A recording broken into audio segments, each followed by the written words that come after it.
L'ordre mondial en mutation migrant, banquier et montée en puissance de nouvelles puissances. Ces dernières années, le Royaume-Uni a connu un afflux important de migrants, reflétant des schémas migratoires mondiaux plus vastes. Ces mouvements sont en partie motivés par des conflits, des inégalités économiques et des crises environnementales. Cependant, alors que cette migration de masse fait la une des journaux et alimente le débat politique, les véritables architectes des changements mondiaux restent largement inaperçus, la puissante élite financière, en particulier les banquiers de la City de Londres, qui façonnent un nouvel ordre mondial. Alors que nous assistons à une guerre mondiale en cours non pas entre les nations, mais entre les 1% ultra-riches et le reste du monde, les tensions entre riches et pauvres s'accentuent. Pendant ce temps, alors que d'anciennes puissances coloniales comme le Royaume-Uni et la France perdent pied en Afrique et en Asie, de nouvelles puissances comme la Chine, la Russie et la Turquie interviennent, offrant une phase nouvelle mais tout aussi précaire aux régions exploitées du monde. Français, la migration et l'évolution du paysage du Royaume-Uni. L'afflux de migrants au Royaume-Uni est devenu un point de discorde dans la politique nationale, alimentant les débats sur la souveraineté, l'économie et l'identité. Selon l'Office for National Statistics du Royaume-Uni, la migration nette vers le Royaume-Uni a atteint plus de 600 000 en 2022, tirée à la fois par les réfugiés des zones de conflit comme la Syrie et l'Afghanistan et par les migrants économiques en quête de meilleures opportunités. Les critiques affirment que cette vague d'immigration envahit le pays, met à rude épreuve les services publics et modifie le tissu social. Cependant, la migration est en grande partie la conséquence d'inégalités mondiales plus larges, de guerres et de crises, dont beaucoup sont enracinés ou exacerbés par les politiques coloniales et impériales même du Royaume-Uni et de ses alliés. Mais le récit des migrants, envahissant, le Royaume-Uni détourne souvent l'attention d'une force plus importante et moins visible en jeu, les institutions financières d'élite, en particulier celles concentrées dans la City de Londres. Ces entités, composées de banques puissantes, de fonds spéculatifs et de sociétés, exercent depuis longtemps une influence démesurée sur les politiques économiques mondiales. La City de Londres fonctionne comme un centre financier qui n'est pas seulement britannique, mais transnational, et qui prend des décisions qui affectent l'économie mondiale. À bien des égards, ces banquiers et financiers orchestrent un nouvel ordre mondial, qui profite aux 1% ultra-riches tout en creusant l'écart entre les riches et les démunis. Le 1% contre les 99%, une lutte mondiale. Nous assistons à une guerre mondiale non pas entre les nations, mais entre le 1% et le 99%. Cette idée fait écho à des mouvements comme Occupy Wall Street, qui en 2011 ont attiré l'attention sur la concentration de la richesse et du pouvoir entre les mains de quelques-uns. Selon Oxfam, le 1% le plus riche du monde détient plus de richesses que le reste de la population mondiale réunie.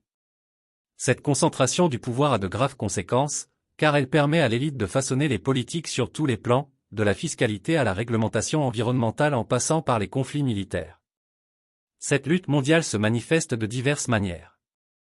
L'élite financière dicte les guerres et les décisions géopolitiques, souvent à huis clos. La guerre en Irak, par exemple, a été fortement influencée par les intérêts des grandes compagnies pétrolières et des entreprises de défense. Plus récemment, les décisions concernant le conflit en Ukraine ou les tensions en mer de Chine méridionale ont des motivations financières qui profitent à quelques-uns au détriment du plus grand nombre.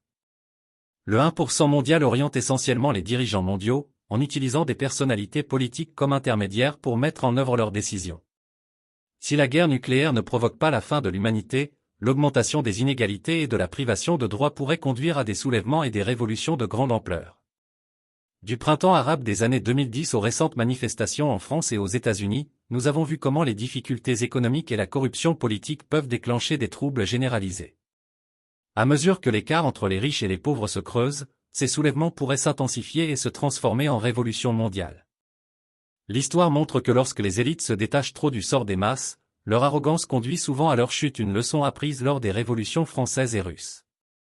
Le déclin des puissances coloniales occidentales.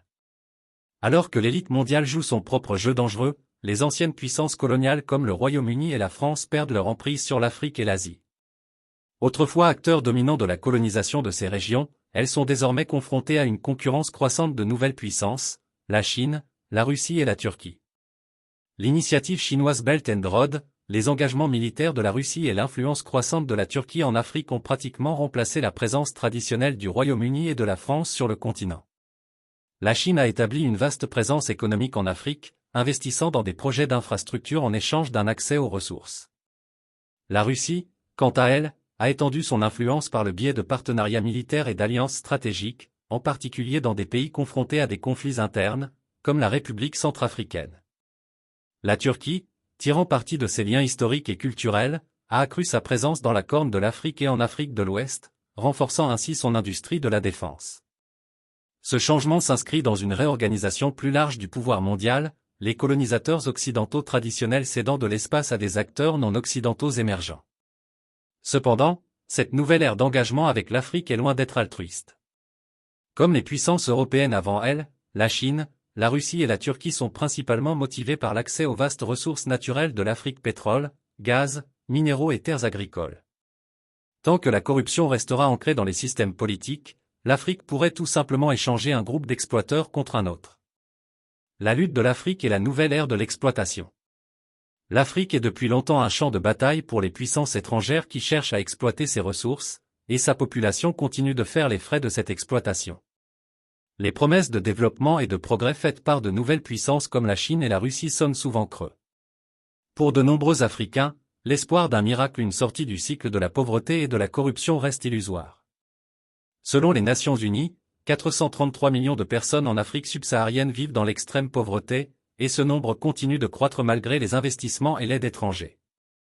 La corruption, aussi bien en Afrique que dans les puissances étrangères qui cherchent à la contrôler, perpétue ce cycle d'exploitation. Dans des pays comme la République démocratique du Congo, où les richesses minières auraient dû conduire à la prospérité, les puissances étrangères et les élites locales ont siphonné les richesses à des fins personnelles. Ce schéma se répète dans une grande partie du continent, provoquant un sentiment de désillusion au sein de la population africaine.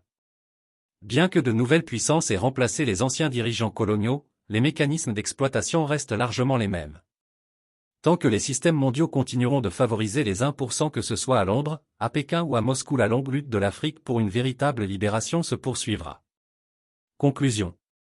L'ordre mondial actuel est marqué par un fossé croissant entre les 1% et les 99%, avec de puissantes élites financières qui façonnent des politiques qui servent leurs propres intérêts.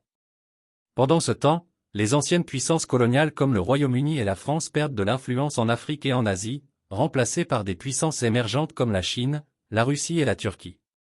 Cependant, la longue histoire d'exploitation sur ces continents n'est pas près de prendre fin. Tant que la corruption restera profondément ancrée dans la nature humaine et que les systèmes mondiaux continueront de servir les intérêts de quelques-uns au détriment de la majorité, la lutte entre les puissants et les opprimés persistera, que ce soit au Royaume-Uni, en Afrique ou ailleurs. Pourtant, l'histoire a montré que de tels déséquilibres ne peuvent durer indéfiniment. L'arrogance des élites, leur détachement des masses, pourrait bien conduire à leur chute, car les soulèvements et les révolutions ne seront plus seulement une possibilité, mais une fatalité.